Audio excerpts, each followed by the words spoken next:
Watching Eyewitness News, we're live at 5 o'clock. We begin with breaking news in this live look right now from New Orleans, where the famed Bourbon Street has now been transformed into a crime scene. ABC News is reporting at least 15 people lost their lives. 35 others are injured after a driver who was an Army veteran rammed into a crowd there to celebrate New Year's. The FBI is calling this an act of terrorism and now searching for other people who might have planted explosives at the scene. Thanks for joining us today. I'm Erica Bryant. And I'm Jonathan Lowe, in for Scott Wickersham. The attack happened less than a mile from the site of the Sugar Bowl. That game has now been postponed to tomorrow. And ABC's Irina Roy has latest on the investigation.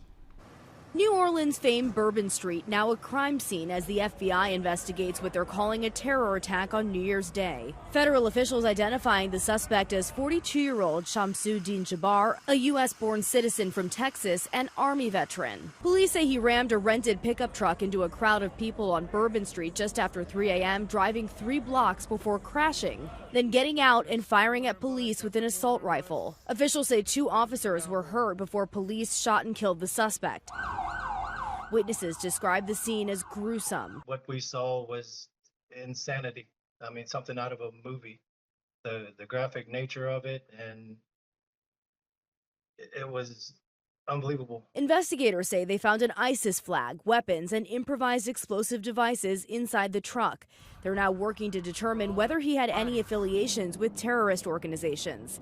The FBI says they also discovered more IEDs planted around the area in the historic French Quarter, some of which were deemed viable according to sources. As of now, 2 IEDs have been found and rendered safe.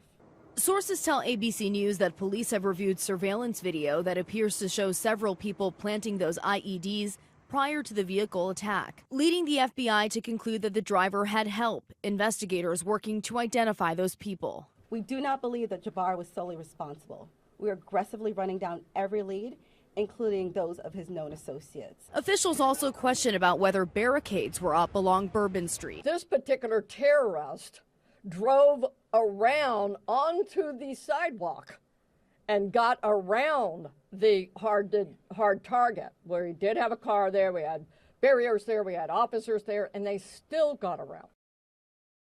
Leading up to the holidays, federal law enforcement had been warning local police around the country that vehicle ramming was a key area of concern and to be prepared for these kinds of incidents. Rena Roy, ABC News, New York. And our coverage continues ahead at 5:30. We will have a live report from New Orleans.